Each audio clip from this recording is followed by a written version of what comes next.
जाजपुर जिला धर्मशाला ब्लॉक अंतर्गत नेउलपुर ठारे शुक्रवार अपराह्न महाविनायक लघु खनिज परिवहन मालिक संघर नूतन गृह उद्घाटित हो सभापति अजाम्बर साहू अध्यक्षतार अनुष्ठित उत्सव उद्घाटक भाव धर्मशाला विधायक प्रणव कुमार बलवंतराय जोगदे नूतन गृहर शुभ उद्घाटन करते समस्ते मिसिकी गोटे भल लोकेशन रे महाविनायक लघु खनिज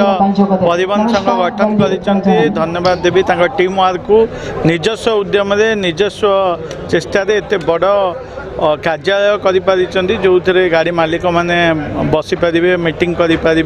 बहुत व्यवस्था कर टीम को बहुत बहुत धन्यवाद। मुख्य अतिथि भाव बड़चणा विधायक अमर प्रसाद शतपथी जोगदे संघर कार्यधारार भूयसी प्रशंसा करते। समस्या तो निश्चित भाव में सबू वर्गर अच्छी जो मैंने परिवहन व्यवसाय कर सम्मानजनक भाव में आईनगत रास्तार समस्यार समाधान हो पार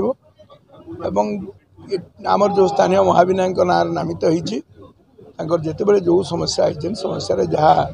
संभव सरकार प्रशासन तरफ जोगे दिखाई आगामी दिन में जो कार्यालय कले एकाठी होवार सुजोग हम सबुठ बड़ कथा हूँ गुड़े रिलीफ कम कर सामाजिक दायित्व निर्वाह कर संघ को बहुत अभिनंदन। मुख्य वक्ता भावे ओडिशा ट्रक मालिक महासंघ साधारण संपादक रवि नारायण शतपथी जोग देते। ए अवसर में ट्रक मालिक संघर वरिष्ठ उपदेष्टा शेषदेव नायक विगत वर्ष मैट्रिक परीक्षा सर्वोच्च नंबर रखिथिबा छात्री श्रेयाश्री जेना वरिष्ठ सांबादिक Maheshwar Bad Benudhar Panda Samarendra Mahala Dharmashala press club Chandikhol press club उद्यमान कला परिषद समाजसेवी मृत्युंजय बराड़ उत्तम राउल अशोक कुमार पंडा गृह निर्माता सुशांत कुमार साहू प्रमुख को संघ पक्षर संबर्धित प्रदान कर साधारण संपादक अमित कुमार साहू वार्षिक विवरणी पाठ करते। उपदेष्टा चंदन नायक अतिथि परिचय और स्वागत भाषण प्रदान करते। टीवी कलाकार सुलग्ना राउतराय मंच परिचालना करते। संघ पक्षर अतिथि मानक पुष्पगुच्छ उत्तरीय मानपत्र दि जाए संबर्धित प्रदान कर प्रारंभ में उद्यमान कला परिषद कलाकार द्वारा नृत्य और संगीत परिवेषण कर संघ उपसभापति सरोज राउत समस्त को स्वागत करते। कोषाध्यक्ष रजनीकांत कर धन्यवाद अर्पण करते। Bureau report Suryast news. नहीं आज बैठक निश्चित भाव में गोटे समाधान रास्ता बाहर कर मोर आशा और भरोसा कहीं आज जो दुई जन विधायक आम गहन में थिले जो मानकर बुझीबार शक्ति अच्छी दक्षता अच्छी एवं लोकप्रिय नेता तेणु से जो प्रतिश्रुति देते मोर भरोसा अच्छी।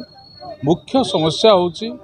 ट्रकर भड़ा धार्य होने मान्यवर परिवहन मंत्री आलोचना करने को कौन समस्या को नहीं नाराज इठी आज जो लघु खनिज पदार्थ मैंने परिवहन करुँच रास्तार ओभरलोड धरा कौटी आप कहले गोटे चिप्स क्वारी बाली है मोरम है कंटाटे अच्छी ओजन हो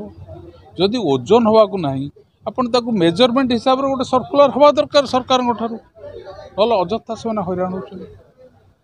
कौटू मोहरम नहीं गले कौटू बाली नहीं गले कौन ना चोरा खଣି रही। अरे बाबू तुमर ठीक खଣି कौटा सरकारी खଣି कौटा तुम कौटू गोटे लिखिछ ना जनईच तुम लोक सचेतन कराओ जनाओ तापर जदि लोक बोहिले तुम कह ना ये मैंने जानी शुणिक चोरा कारबार करुँच दंड दो किंतु बिना कारण रे ट्रक मालिक मानक उपरे उद्देश्यमूलक भाव जोरिमाना आदाय करने को प्रयास कले राज्य महासंघ तरफ दृढ़ प्रतिवाद करा एवं आवश्यक हेले राज्य स्तरीय आंदोलन आम सजबाज हेलुणी